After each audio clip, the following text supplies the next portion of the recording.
లేదా గట్టిగా మాడితే వేదాలు పునాదులుగా, వేదాల నుంచి వచ్చినటువంటి ఉపనిషత్తులు, స్మృతులు, అలాగే పురాణాలు, ఇతిహాసాలు, ఈ 4 పిల్లర్స్ కింద మనం పెట్టుకుంటా ఉంటే వీటి మీద సనాతన ధర్మం సాగుతూ ఉంటుంది. The very origin of Hinduism or Sindhu నాగరికత పరిసరాలు ఉండే దాని ఆరిజిన్ ఏంటంటే ప్రతి జీవకోటిలోనూ కూడా, ప్రతి ప్రాణిలో కూడా దైవాన్ని చూడమని.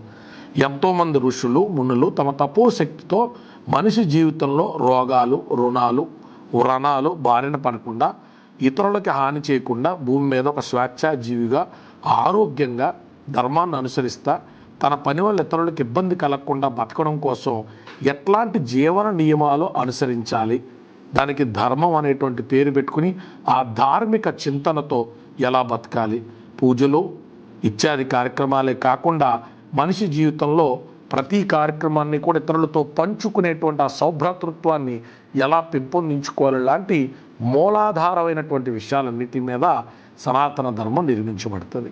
సృష్టి అంతా దైవత్వం నిండి ఉన్నది. సృష్టిలో ప్రతి జీవజాలంలోనే కాకుండా కొండలో కూడా దేవుణ్ణి చూడొచ్చు, కదలలేని వస్తువులో చూడొచ్చు, రాయిలో చూడొచ్చు, రప్పలో చూడొచ్చు. ప్రతి దానిలో కూడా ఈ విశ్వం మొత్తం కూడా దైవంతో నిండి ఉన్నది అనేటువంటిది సనాతన ధర్మాన్ని అనుసరించేటువంటి వ్యక్తుల యొక్క వాదన. మరి అట్లాంటి సనాతన ధర్మాన్ని, అదే రిలీజన్ ఆఫ్ ద కంట్రీ కింద నేను ప్రతిపాదించను, కానీ అట్లాంటి సనాతన ధర్మాన్ని పరిరక్షించుకోవడం వల్ల యాక్చువల్గా జరగాల్సిన గొడవలు తగ్గుతాయి కదా.